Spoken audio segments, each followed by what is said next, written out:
Hi viewers, welcome to interesting review channel. இன்னைக்கு நம்ம பார்க்க போகிற படம் என்னன்னா குட் பேட் அக்லி. படம் எப்படி இருக்கு அப்படின்னு சொல்லிட்டு பார்த்துருவாங்களா? படம் வந்து பார்த்தீங்கன்னா அஜித் ஃபேன்ஸ் வந்து நேத்திலேருந்து பயங்கரமாக மாஸ் பண்ணி என்ஜாய் பண்ணிட்டு இருக்காங்க. இந்த மாதிரி ஒரு தருணத்துக்கு தான் பார்த்தீங்கன்னா அஜித் ஃபேன்ஸ்லாம் இவ்வளோ நாளாக காத்துட்டு இருந்தாங்கன்றது வந்து பார்த்தீங்கன்னா இப்போ பார்க்கும்போது நமக்கு தெரியுது. ஆனால் இந்த படம் வந்து அஜித் ஃபேன்ஸை அஜித் ஃபேன்ஸை ரொம்பவே திருப்திப்படுத்திடுச்சு. ஆனால் அஜித்தை ஒரு ஹீரோவாக குடிக்கிறவங்களுக்கு இது வந்து எவ்வளோ திருப்திப்படுத்திருக்கு அப்படின்றத தான் நம்ம பார்க்க போகிறோம். இந்த படத்தில் பார்த்தீங்கன்னா ஃபஸ்ட் எடுத்தோட இன்ட்ரோ சீன் வந்து ரொம்ப சூப்பராக கொடுத்துருந்தாங்க. அவரோட இன்ட்ரோ சீனே பார்த்தீங்கன்னா ஒரு மேஷப் மாதிரி பயங்கரமாக பண்ணியிருந்தாங்க. அடுத்தது ஒரு ஃபைட் சீன் வருது. அந்த ஃபைட் சீனில் பார்த்தீங்கன்னா என்ன காட்டுறாங்க அப்படின்னா, அவர் வந்து ஒரு பயங்கர மாஸாக ஃபைட் பண்ணுற மாதிரி காமிக்கிறாங்க. ஆனால் பார்த்தீங்கன்னா திடீர்னு ஒரு 10 நிமிஷம் ஃபைட்டுன்னு வைங்களேன், ஒரு 5 நிமிஷம் வந்து என்னடா இது ஏதோ ஒரு மாதிரி போகுது அப்படின்னா டக்குன்னு பூம் ஆகி பார்த்தீங்கன்னா அப்படியே புஃப்னு வந்து பயங்கர மாஸ் பண்ணுற மாதிரி ஒன்று காமிக்கிறாங்க. அப்போ வந்து எல்லாரும் ஏன் சின்ன பயங்கரமாக செலிப்ரேஷன் பண்ணி அப்படின்னு கத்தி பயங்கரமாக இது பண்ணுறாங்க. ஆனால் ஒரு 5 நிமிஷம் வந்து என்னடா இது மூவ் பண்ணி ஓட்டுறாங்க, என்னடா ஸ்ட்ரென்த் இது அப்படின்ற மாதிரி இருந்தாலும் டக்குன்னு அந்த தலையை காட்டி மாஸ் பண்ணும்போது பார்த்தீங்கன்னா அப்படியே நமக்கு ரொம்ப செலிப்ரேஷன் பண்ணுற மாதிரி வந்துடுது. படம் ஃபுல்லாக பார்த்தீங்கன்னா அப்படி தான் இருக்குது. அதாவது பார்த்தீங்கன்னா ஒரு ஃபெயிலியரே இல்லைடா அப்படின்னு நம்ம அடித்து சொல்லலாம். ஆனால் இன்னைக்கு அஜித் ஃபேன்ஸ் செலிப்ரேட் பண்ணுற அளவுக்கு ஒரு அஜித் சாரை பயங்கரமாக எதிர்பார்க்கக்கூடிய ஒரு மனிதனுக்கு இது ஒரு சாட்டிஸ்ஃபேக்ஷனாக இருக்கா அப்படின்னு கேட்டிங்கன்னா கொஸ்டின் மார்க் தான். ஏன் அப்படின்னு கேட்டிங்கன்னா, ஒரு படம்னா கதையும் வெயிட்டாக இருக்கணும், மாசும் வெயிட்டாக இருக்கணும். இப்படி இருந்தால் தான் நமக்கு வந்து பார்த்திங்கன்னா மனசு ஒரு வரும். ஆனால் இதில் பார்த்தீங்கன்னா உங்களுக்கு ஃபுல் அண்ட் ஃபுல் வந்து அவரை மாசாக காமிக்கணும், எங்கேயோ டாப்பில் ஏற்றி கொண்டு போய் காமிக்கணுன்றதுலேயே தான் ஆதிக்கு வந்து கான்சென்ட்ரேட் பண்ணுறதுக்காக. மார்க் ஆண்டனியில் நீங்கள் பார்த்தீங்கன்னா அந்த கதை வந்து உங்களுக்கு மார்க் ஆண்டனிக்கும் இதுக்கும் நீங்கள் பார்த்தீங்கன்னா அதில் ஒரு வித்தியாசம் தெரியும். அந்த கதையில் வந்து பார்த்தீங்கன்னா அந்த ஒரு ஸ்டோரியாக இருக்கும், ஒரு வித்தியாசமான ஸ்டோரியாக இருக்கும், ஸ்டோரிக்கும் இம்பார்ட்டன்ஸ் கொடுத்து மாஸுக்கும் இம்பார்ட்டன்ஸ் கொடுத்து அப்படியே மேனேஜ் பண்ணியிருப்பாரு. ஆனால் இதில் மாஸ் லெவல் தூக்கலாக இருக்குது. ஆனால் ஒரு ஸ்டோரி பார்த்தீங்கன்னா அப்படியே நிற்கிது. இதில் வந்து பார்த்தீங்கன்னா ஸ்டோரிக்கு இன்னும் கொஞ்சம் கவனம் கொடுத்துருந்தா ரொம்பவே நல்லா இருந்திருக்கும்.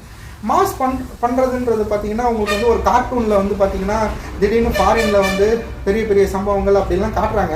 அது எல்லாமே பார்த்தீங்கன்னா இன்னும் கொஞ்சம் வந்து பார்த்தீங்கன்னா அது எல்லாமே நல்லா இருக்குது. நம்ம வந்து கண்டிப்பாக இது பண்ண முடியாது.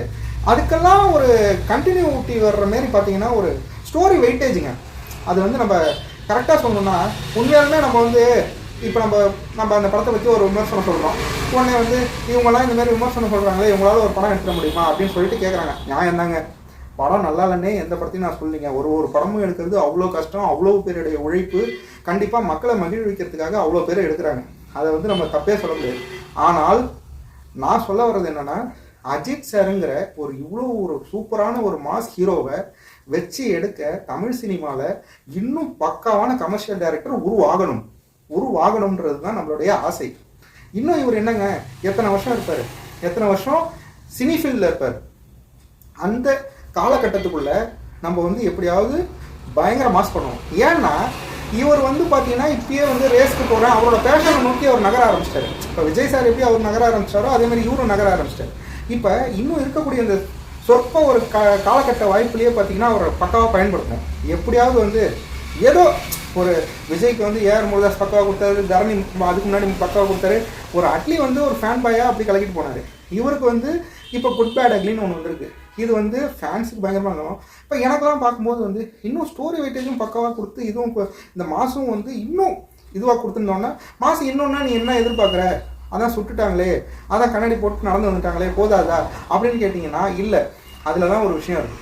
என்னென்னா மாசுன்னா இப்போ நீங்கள் வந்து ஒரு மங்காத்தா எடுத்துக்கிட்டிங்கன்னா அதில் மாசின்னு உங்களுக்கு தெளிவாக தெரியும். கதையும் ஒரு வித்தியாசம் பண்ணியிருப்பாங்க. அதுவே இப்போ அஜித் சாருக்கு ஒரு வேதாளம் கூட எடுத்துக்கோங்களேன், அதில் கரெக்டாக கமர்ஷியலாக வரும். இதில் பார்த்தீங்கன்னா எப்படி உங்களுக்கு கரெக்டாக சொல்லணும்னு வைங்களேன், ஒரு டீ இருக்குன்னு வைங்களேன், ஒரு டீ இருக்குது, அதில் அரை டம்ளர் நீங்கள் வந்து பார்த்தீங்கன்னா சக்கரை போட்டிங்கன்னா அந்த டீ எப்படி இருக்கும்? அதுதாங்க வந்து இந்த படத்தில் வந்து பார்த்தீங்கன்னா சர்க்கரையை ரொம்ப பிடிச்ச குழந்தை என்ன பண்ணும், பிடிச்சிரும், சூப்பராக இருக்குன்னு. ஆனால் ஒரு நார்மலான பர்சனுக்கு அது எப்படி இருக்கும், டீயை விரும்புகிற பர்சன். அப்படி டீங்கிற மாதிரி தான் பார்த்தீங்கன்னா தலை அஜித். அவரை நம்ம ரொம்ப ரொம்ப விரும்புகிறோம். அவர் எல்லாமே பண்ணணும், ஃபைட்டு, ஒரு எமோஷ்னலில் பீக்கு, இதில் எமோஷ்னல் காமிக்கிறாங்க. அது எல்லாமே ஓகே ரகமாக இருக்குது. இருந்தாலும் இன்னும் அது ஒரு கோர்வையாக வரணும் அப்படிங்கிற ஆசைகள் நமக்கு இருக்குது. ஏன்னா நான் சொல்கிறது ஏர்லி 90s கிட்ஸுக்கும் ஒரு 80s கிட்ஸுக்கும் அது தெளிவாக தெரியும். 2K கிட்ஸாக இருந்தாலும் நான் அந்த 90ஸ்லேருந்து வந்த படத்தை விரும்பி பார்க்கக்கூடிய 2K கிட்ஸுக்கும் அது புரியும். அந்த மெச்சூரிட்டி லெவல் இருக்கிறவங்க அது புரியும். கண்டிப்பாக சரி பரவாயில்லைங்க, இது வரைக்கும் வந்த அஜித் சார் படத்தில் இந்த படம் எவ்வளவோ மேல். அதனால் இதை நம்ம அதுவும் இப்போ விடாமுயற்சி அவ்வளோ கிளாஸாக அவ்வளோ செட்டிலாக ஒரு படம் பண்ணார். இந்த படம் பார்க்கும்போது ஃபேன்ஸுக்கு பயங்கர மகிழ்ச்சி, கொண்டாடி தள்ளிட்டாங்க. அதனால் பார்த்தீங்கன்னா இந்த படம் ஓகே அப்படின்னு நம்ம சொல்லலாம். ஆனால் இன்னும் அடுத்தது ஒரு டைரக்டர் புதுசாக வரணும், அஜித் சாரை வச்சு பக்கா வெயிட்டா, எங்காலும் ஒரு ஆள் தான்டா, எங்காலும் ஒரு ஆள் இல்லை, அவரும் பெரிய ஆள், ஆனால் எங்கால் இப்படி முடியும்டான்னு சொல்லி பயங்கரமாக ஒன்று கொடுக்கணுங்க. அது கண்டிப்பாக நடக்கும்ன்ற நம்பிக்கையோட நான் இந்த படத்துக்கு எவ்வளோ ரிவ்யூ அப்படின்னு பார்த்தீங்கன்னா 10க்கு கண்டிப்பாக 7 கொடுக்கலாங்க. எனக்கு பார்த்தீங்கன்னா அஜித் சாரை பிடிக்கும், அந்த 7ம் அஜித் சாருக்கு. கதை அப்படின்னு பார்த்தீங்கன்னா 6 தான், 6 கூட இல்லை. ஆனால் கதை எதுக்கு 6ன்னா ஏதோ ரொம்ப சொதப்பாமல் இவரோட மாஸ் சீன்ஸை மட்டும் காமிச்சிட்டு ரொம்ப சொதப்பிடாமல் ஏதோ அந்தளவுக்கு பில்டப் பண்ணி வச்சுருந்தாங்க, ஏதோ ஓரளவுக்கு கனெக்ட் ஆகிற அளவுக்கு. அதனால ஓகே. ஆனால் அஜித் சார் அப்படின்னா அவரோட ரேஞ்செலாம் எங்கேயோங்க, அவரை வச்சு என்னென்னமோ பண்ணலாம், கண்டிப்பாக பண்ணலாம், இனிமேல் பண்ணுவாங்க பாருங்கள். இப்போ KGF டைரக்டர் பேசிகிட்டு இருக்காருன்றாங்க, அதெல்லாம் நடந்துருச்சுன்னு வைங்களேன். பாருங்கள் இந்த மூவிக்கும் அந்த மூவிக்கும் எப்படி இருக்குன்றதை நீங்கள் பாருங்கள், எப்படி அவங்க எலிவேட் பண்ணி எப்படி காட்டுறாங்கன்னு. விஷ்ணுவர்தன் பில்லா 1லையும் பில்லா 2லையும் எப்படி காமிச்சிருந்தாரு. நான் என்ன சொல்கிறேன், ரீமேக் எடுங்க, பழைய படத்துலேருந்து ரீமேக் எடுங்க, ஆனால் பக்காவாக அதேமாரியே நீங்கள் ஃப்ளோவாக எடுத்துகிட்டு வந்தீங்கன்னா பார்க்க அருமையாக இருக்கும். நீங்கள் என்னமோ படம், இது ஒரு படம் இல்லை, இது ஒரு மேஷப்பு, ரசிகர்களுக்கான ஒரு கொண்டாட்டத்துக்கான ஒரு 2.5 மணி நேரம்ன்ற மாதிரி தான் இருக்குது. தவிர ஒரு படம் அப்படின்னா அதில் எல்லா விஷயங்களும் இருக்கும். ஓகேங்களா, கண்டிப்பாக வரும்னு சொல்லி நம்புவோம்.